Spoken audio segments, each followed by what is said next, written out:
Well, listen, the Old Bailey has heard, of course, some terrible cases in its history, but this has to be one of the most disturbing that anybody really has ever sat through. The absolute depravity of what Joseph McCann embarked on in April and May of this year.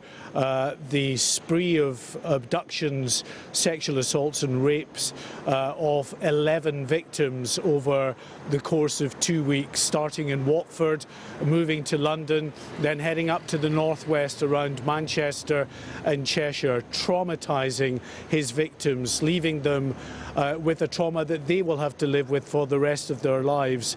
And the jury actually, in finding Joseph McCann guilty of 37 counts, said that they wanted to pass on their gratitude, their thanks and their admiration to those victims who all did all they could to help with the prosecution of Joseph McCann. This is a man who never even attended court during the trial, kept giving the prosecution authorities, the court system, the runaround, telling them that he would come to court and then changing his mind. That added to some delays in the proceedings here. The judge, he wanted to give him some latitude to ensure that he could attend court, but after a while he told the jury that Joseph McCann was not going to be attending his own trial, was not going to give evidence in his own defence. And today, after just a few hours of deliberation, the jury has come back and found him guilty of all 37 counts.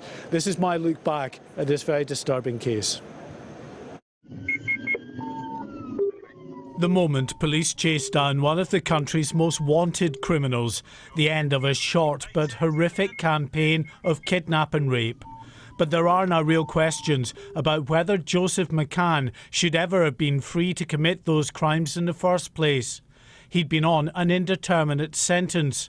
After release, he was jailed again for further offences, but then freed automatically halfway through this later prison term without parole board oversight.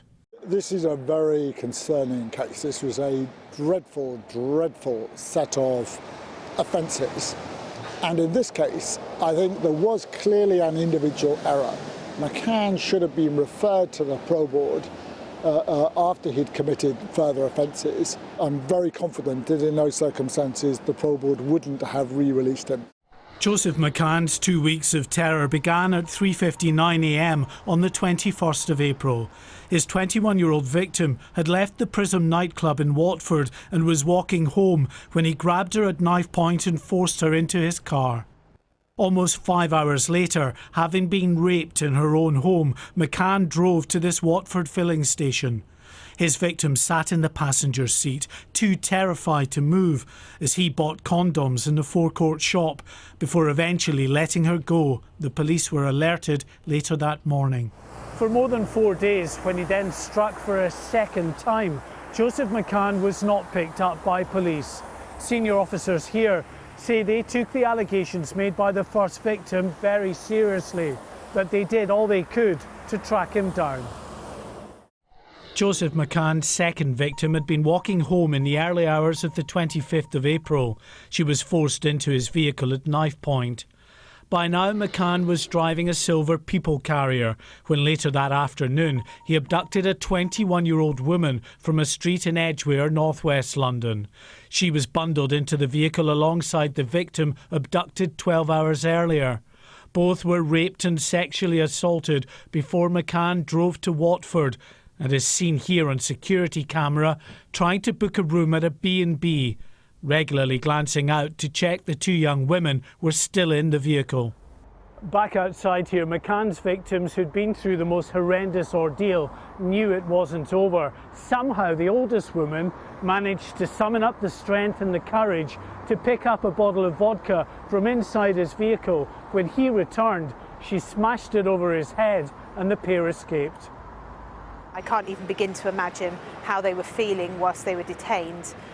Some of them for up to 14 hours, whilst they were being threatened, whilst their loved ones were being threatened, whilst they must have genuinely been in fear for their lives, and also forced by him to engage in some unthinkable and depraved behaviour. McCann went silent for 10 days before striking again, embarking on a horrific spree of abduction, rape and assault over the course of just half a day. In Haslington, north of Manchester, he forced his way into a woman's home, tied her to a bed and raped her 11-year-old son and 17-year-old daughter. Hours later, a 71-year-old woman was abducted as she finished shopping at a supermarket in Ramsbottom. She was raped and made to drive her own car as McCann abducted other victims. First, a 13-year-old girl snatched from the street in Haywood. The 71-year-old woman drove them to Knutsford Services on the M6, where the pair managed to escape. Just over half an hour later, McCann's final victims, two 14-year-old girls, were abducted from a street in Congleton in Cheshire. But by this time, the police were closing in. After a short vehicle chase in which he crashed his car, he was later found hiding up a tree. His spree of abduction and rape over, but not before he subjected 11 victims to an ordeal they'll have to live with for the rest of their lives.